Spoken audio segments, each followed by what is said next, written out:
জনাব তারেক জিয়া, আপনি আপনার কর্মীদেরকে সামলান। এই লাগামহীন কর্মীদের কারণে আপনার অধপতন আসন্ন।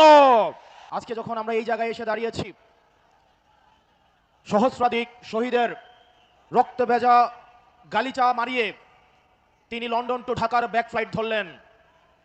সহস্রাধিক শহীদের রক্ত দিয়ে বেগম খালেদা জিয়াকে জেল থেকে বের করে নিয়ে আসা হলো।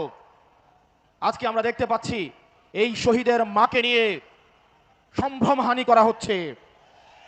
জনাব তারেক জিয়া, আপনি আপনার কর্মীদেরকে সামলান। এই লাগামহীন কর্মীদের কারণে আপনার অধপতন আসন্ন।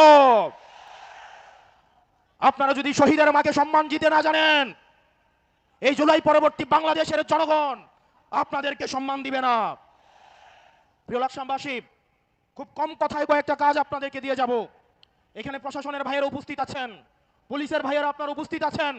আপনাদের দায়বদ্ধতা জনগণের কাছে, আপনাদের দায়বদ্ধতা গুলশানের কাছে নয়, আপনাদের দায়বদ্ধতা ধানমন্ডির কাছে নয়। অত্যন্ত পরিতাপের বিষয়, আজকে পুলিশ সদস্যরা এখানে যারা আছেন, আইন শৃঙ্খলা বাহিনী আপনারা যেখানে আছেন, অতীতে আপনাদেরকে ব্যবহার করে আপনাদের ঊর্ধ্বতন কর্মকর্তারা তাদের পদ পদবি বাড়িয়ে নিয়েছিল, আপনাদেরকে ব্যবহার করেছে।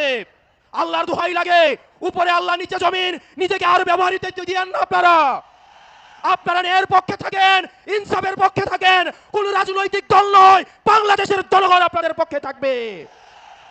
12 তারিখ নির্বাচনে প্রশাসনের ভাইয়েরা আপনাদের কাছে উদাত্ত আহ্বান জানাবো, আপনাদের কোন দলের গোলামি করার দরকার নাই। প্রশাসনের ভাইয়েরা, আপনারা জামাতে ইসলামেরও নন, আপনারা বিএনপিরও নন, আপনারা এনসিপির নন। আপনাদের জবাবদিহিতা বাংলাদেশের জনগণের কাছে। আজকে যদি আপনারা ভোট চুরি করে, লাইলাতুল ইলেকশন করে, রাতের ভোট দিনের ভোট রাতে করে, জনগণের ভোট চুরি করে আপনারা নির্দিষ্ট কোন দলকে ক্ষমতায় নিয়ে যান, আপনাদের সন্তানদের কাছে আপনারা দায়বদ্ধ থাকবেন। প্রিয় মিডিয়ার ভাইয়েরা, অত্যন্ত পরিতাপের বিষয়, এই জুলাইয়ের পরেও এই মিডিয়ার ভাইয়েরা দালালি বন্ধ করে নাই। সময় টেলিভিশন, 71 টেলিভিশন, ডিবিসি আবার দালালি শুরু করে দিয়েছে। আল্লাহ সাক্ষী, আমি সাক্ষী, আমি দেখেছি এজেন্সিতে এই রিপোর্ট লিখে দেয়, ডিবিসি 71 সময় টিভি সেই রিপোর্ট তারা পাবলিশ করে।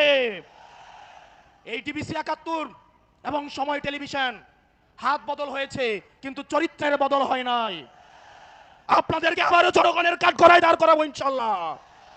এই মিডিয়া শুধু প্রশ্ন, দুনিয়ার যত প্রশ্ন, দুনিয়ার যত সমস্যা, আমাদের ইনকাম কি, আমাদের চলাফেরা কোন জায়গা থেকে আসে, আমাদের শার্ট কোন জায়গা থেকে কিনি, রাজনৈতিক কর্মসূচি কিভাবে হয়, দুনিয়ার সকল প্রশ্ন আমাদের জন্য।